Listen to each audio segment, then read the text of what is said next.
Howdy there, folks. Welcome to Norfair, and part 2 of Metroid Zero Mission. So, immediately, despite what the little indicator told us, we want to start by going to the left. Because, well, we can't go to the right until we go to the left. Now, you could actually wait until just a little bit from now to get this power-up, or to get this missile tank, but it's so easy to use the bomb glitch, or not glitch, but the bomb jump in the more fall mode in this game.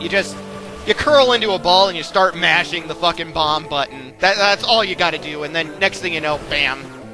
It takes no effort whatsoever, which I love. But anywho, we need to head up here so we can get a hold of our next item.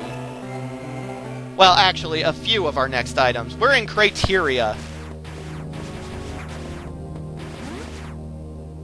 Which has a very creepy soundtrack.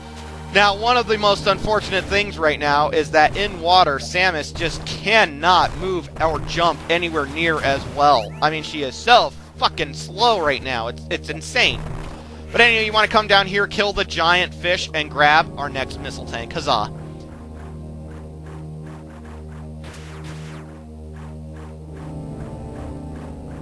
It's a little hard to tell right there, but I actually used what's known as the wall jump. Samus can wall jump in this game. An ability that I think was not introduced until Super Metroid, but it's here in Zero Mission. And you can use this, you can technically use this, I guess, to sequence break a little bit, but you don't really need to. And it's a lot harder to do than in Super Metroid. But this odd-looking Chorizo statue has an unknown item. It's not compatible with our current suit. Huh, that's strange. But you need to get this anyway, so that way we can destroy these odd blocks that when you shoot, they just kind of vaporize out of existence. And we get another missile tank. Huzzah! We're going to be getting a lot of those, folks.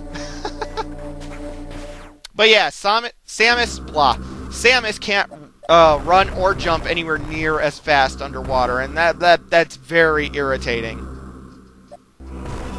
Very irritating. Luckily, we're not going to be spending a whole lot of time underwater. So, as I mentioned, this game is technically a remake of the original Metroid game, but there are some differences to it. One such, I believe, is actually right here, this power-up that we're getting now. The Power Grip. This is an awesome, awesome thing that, honestly, I can't help but question why. Why hasn't it been in Metroid games until Fusion and here in Zero Mission? It's even better here in Zero Mission, because, in Fusion, I don't believe you could shoot while you were hanging onto a ledge. Either that or else you couldn't shoot in any direction, or any of the directions that Samus can shoot in. And so, yeah, it's so much more useful in Zero Mission. But, you know, this is something that should have been in all the Metroid games, to be honest. I can forgive it in the 85 Metroid game, but Super Metroid, come on. You should have had this. Granted, because of how abusable the wall jump is in Super Metroid, you wouldn't really need it, but I'm just saying. Woo! Cannonball! Ah! Oh, there is our ship. Huzzah! You can go into your ship to save, recharge weapons, and energy. It's very helpful. And shut up. I know I said I'm not saving unless I'm taking a break, but, you know, I wanted to show off the ship. Sue me. Anyway, yes, we needed to get the Power Grip before we could get what we actually needed from Norfair first. Well, I guess technically we needed this too, but, you know, before we could get what the Chorizo statue told us to get. And also, because we got the Power Grip, we can now also get access to yet another missile tank. Huzzah! Believe me, you're going to want as many missiles as you can get. After all, they're super fucking useful.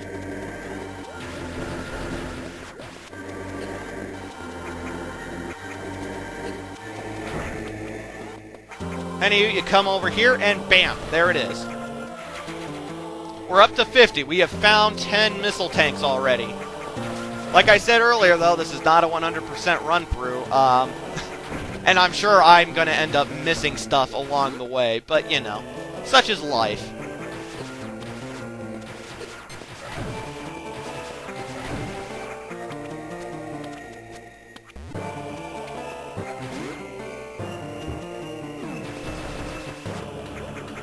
The bubbling stuff at the bottom of the screen is actually acid.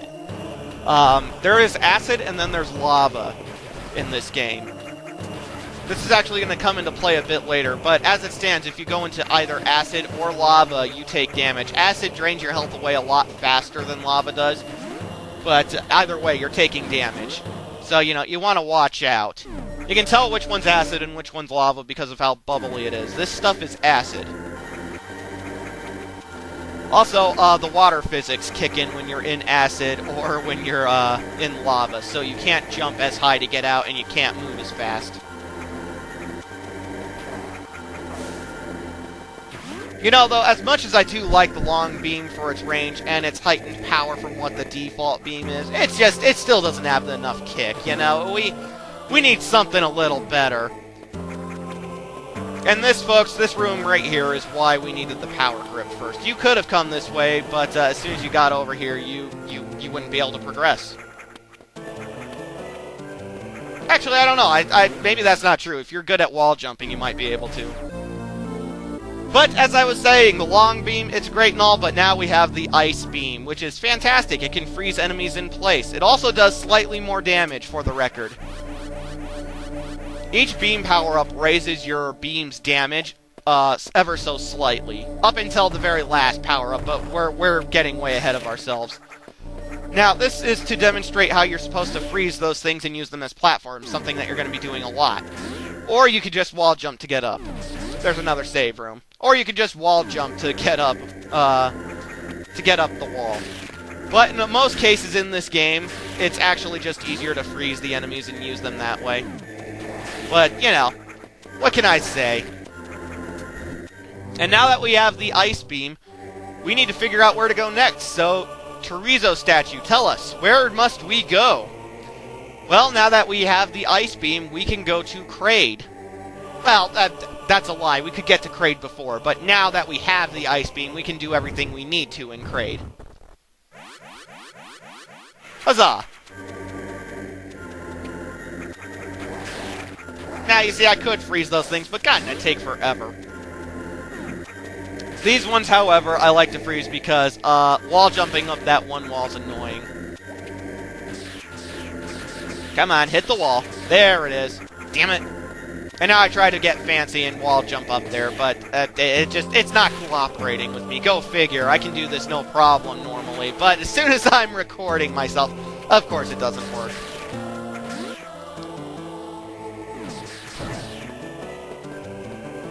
Anywho, I'm stepping into this room just so that way I know it's on the map. That room, as you can tell from the map in the top right corner, it was red instead of blue.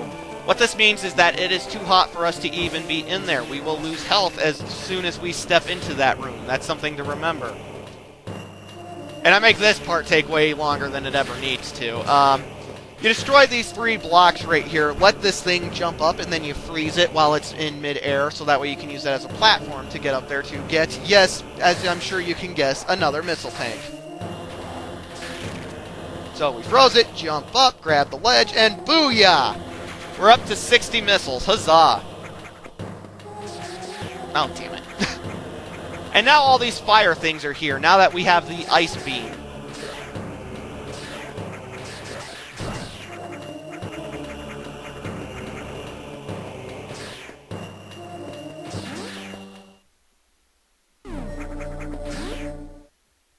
But, yeah, that's pretty much it for Norfair right now. We're actually going to be coming back to visit Norfair a ridiculous amount in this game. Like, we have to keep coming back to Norfair, so we'll see it again soon enough. But for now, we have to backtrack through Brinstar because, well, that's just part of what we gotta do. As I think I may have mentioned this in the last part, Brinstar's actually like the big hub to get to all the other areas, so you're going to be going through it an awful lot.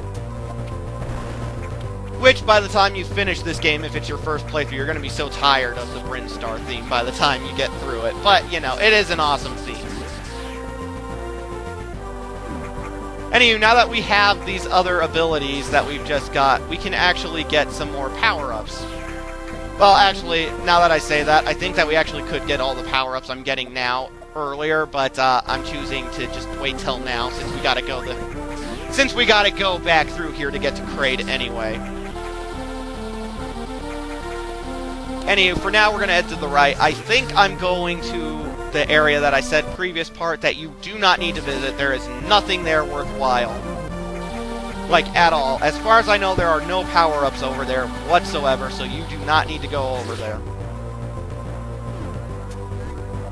And again, I do not know where everything is in this game off the top of my head. It's been so long since I 100%ed this game, so I'm sure I am missing shit. Anyway, if you come over here, there is a Chorizo statue. I think, technically, you were supposed to come down here before going to Norfair, and so that's why... that's why it doesn't do anything. I think normally it's supposed to tell you that you need to go to Norfair, but... I don't know, I always just go to Norfair. I always have. I don't know what else to say. It's there. That's what's down there. And because I want to double check and make sure I'm not forgetting anything along the way, I am checking the map every now and then just to make sure. Because I'm not perfect.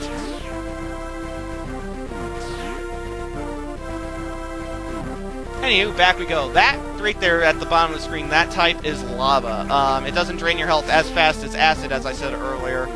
But right now, it does still hurt Samus, so, you know, avoid it. Avoid it. Anywho, if you head up here, I believe, you can get another missile tank. It's hidden, though, and it's not on the map. This is, I actually think, one of our first instances of this. Or no, that's not true. In the first video, we actually had an instance of this. But regardless, anyway, you freeze these two turtle things, or you wall jump if you really want to, and BAM! Missile tank! Huzzah! But folks, that is not all. There is another missile tank we're going to grab here now in just a couple of seconds. Although I think I start off going in the wrong direction. I believe it's actually further down than here. Yeah, it is.